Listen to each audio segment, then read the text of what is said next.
semua.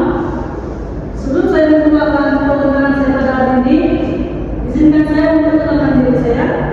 Oke, saya Melinda Erika Wilda, Matrix NS 240527761. Oke, dalam pementaran ini saya akan membicarakan sama ada bahasa Melayu benar berfungsi sebagai bahasa ilmu dalam pendidikan tinggi di Indonesia atau sebagai retorik yang indah disebut tapi kurang diamalkan.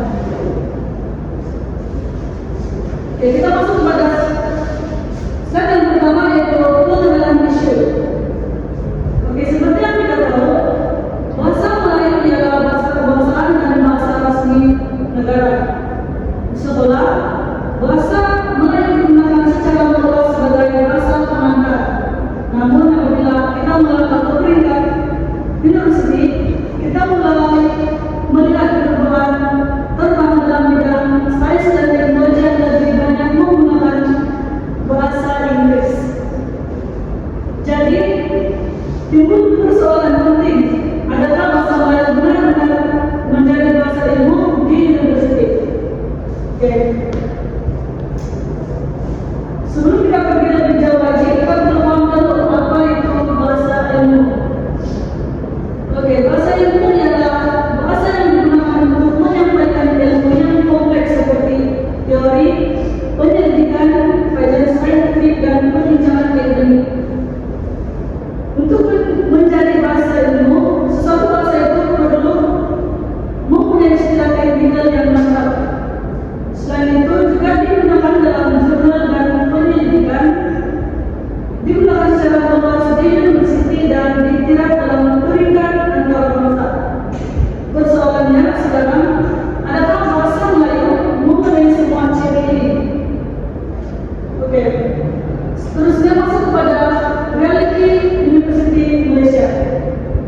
Oke, jika kita lihat di university, bahasa Melayu masih digunakan dalam bidang seperti pendidikan, sains sosial, dan undang-undang.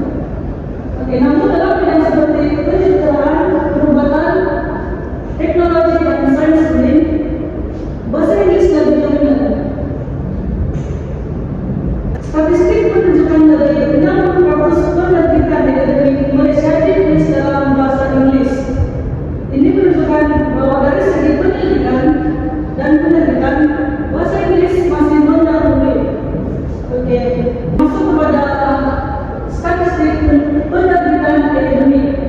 Oke, berdasarkan grafik ini, kita dapat melihat dengan jelas bahwa majoriti penerbitan akademik di Malaysia ditulis dalam bahasa Inggris, yaitu sekitar 65%, manakala bahasa Melayu hanya sekitar 28% saja.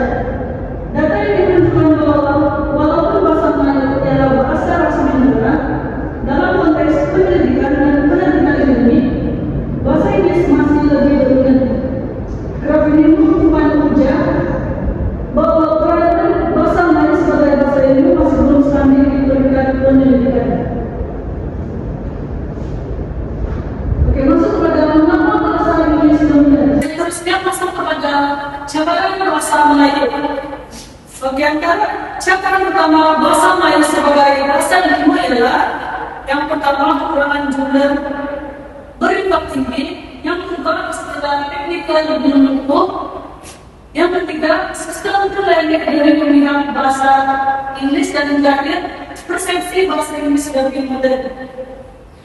Oke, semua faktor ini memberi kesan kepada perkembangan bahasa Melayu Indonesia. Oke, seterusnya masuk kepada realiti pengalaman mengajar.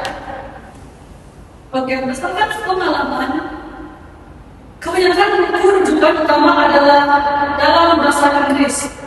Kadang-kala misalnya menggunakan bahasa menggunakan dalam bahasa Melayu, tetapi menggunakan istilah bahasa Inggris. Oke, ini menunjukkan bahwa bahasa Melayu masih digunakan, tetapi kalau besar perannya berdiri sendiri sebagai bahasa ilmu dalam semua bidang.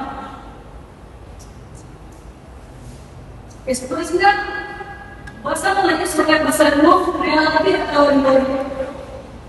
Oke, jadi di sini kita dapat lihat secara jujur dan kritikal Bahasa Melayu memang bahasa ilmu dari segi dasar dan kelembagaan, namun dari segi amalan sebenarnya dalam pendidikan dan penerbitan novel peranannya masih tetap.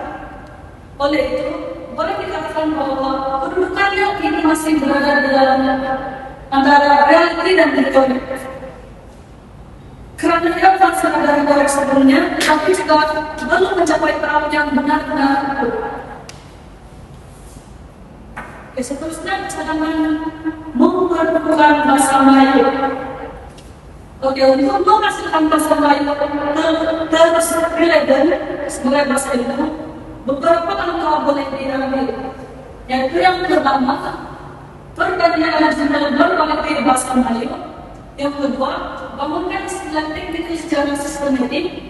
Yang ketiga, beri insentif penerbitan bahasa Melayu, dan yang terakhir, laksanakan penerapan dengan bahasa strategik.